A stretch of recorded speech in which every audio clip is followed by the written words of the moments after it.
Hello friends, ನಮ್ಮ Kannada news ಚಾನಲ್ಗೆ ಸ್ವಾಗತ. ಇಂದು ರಾಜ್ಯದ ಹವಾಮಾನ ಸುದ್ದಿ ತಿಳಿಯೋಣ. ಕರಾವಳಿ ಕರ್ನಾಟಕದಲ್ಲಿ ಧಾರಾಕಾರ ಮಳೆ ಮುಂದುವರೆದಿದ್ದು, ಇಂದು ಮತ್ತೆ ನಾಳೆ ಭಾರಿ ಮಳೆಯಾಗುವ ಸಾಧ್ಯತೆ ಇದೆ ಎಂದು ಹವಾಮಾನ ಇಲಾಖೆ ಎಚ್ಚರಿಕೆ ನೀಡಿದೆ. ಮುಂದಿನ 24 ಗಂಟೆಗಳಲ್ಲಿ ಕರ್ನಾಟಕದ ಮಲೆನಾಡು, ಕರಾವಳಿ ಮತ್ತು ಒಳನಾಡಿನ ಜಿಲ್ಲೆಗಳಲ್ಲಿ ಚದುರಿದಂತೆ ಮಧ್ಯಮ ಮಳೆಯಾಗುವ ಸಾಧ್ಯತೆ ಇದೆ. ಈ ಹಿನ್ನೆಲೆಯಲ್ಲಿ ದಕ್ಷಿಣ ಕನ್ನಡ, ಉಡುಪಿ ಮತ್ತು ಉತ್ತರ ಕನ್ನಡ ಜಿಲ್ಲೆಗಳಿಗೆ ಯೆಲ್ಲೋ ಅಲರ್ಟ್ ಘೋಷಿಸಲಾಗಿದೆ. ಉಳಿದ ಕರಾವಳಿ ಜಿಲ್ಲೆಗಳಲ್ಲೂ ಹಲವೆಡೆ ಮಳೆಯಾಗುವ ಸಾಧ್ಯತೆ ಇದೆ. ಇನ್ನುಳಿದಂತೆ ಉತ್ತರ ಒಳನಾಡಿನ ಯಾವುದೇ ಮುನ್ನೆಚ್ಚರಿಕೆಗಳಿಲ್ಲ.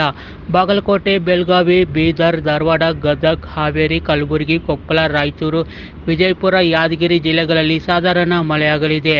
ಇನ್ನು ದಕ್ಷಿಣ ಒಳನಾಡಿನ ಜಿಲ್ಲೆಗಳಲ್ಲಿ ಭಾರೀ ಮಳೆಯಾಗುವ ಸಾಧ್ಯತೆ ಇದೆ ಎಂದು ಭಾರತೀಯ ಹವಾಮಾನ ಇಲಾಖೆ ಎಚ್ಚರಿಕೆ ನೀಡಿದೆ.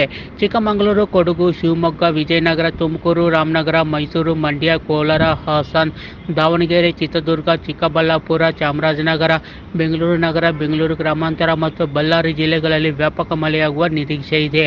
ಮಳೆಯ ಜೊತೆಗೆ ಈ ಜಿಲ್ಲೆಗಳಲ್ಲಿ ಗಾಳಿಯ ವೇಗವು 30ರಿಂದ 40 ಕಿಲೋಮೀಟರ್ ವರೆಗೆ ಇರಬಹುದು ಎಂದು ಹವಾಮಾನ ಇಲಾಖೆ ತಿಳಿಸಿದೆ. ಇನ್ನು ಬೆಂಗಳೂರು ನಗರದಲ್ಲಿ ಇಂದು ಮತ್ತು ನಾಳೆ ಕೆಲವು ಪ್ರದೇಶಗಳಲ್ಲಿ ಗುಡುಗು ಮಿಂಚು ಸಹಿತ ಸಾಧಾರಣ ಮಳೆಯಾಗಬಹುದು ಎಂದು ಹವಾಮಾನ ಇಲಾಖೆ ಮಾಹಿತಿ ನೀಡಿದೆ.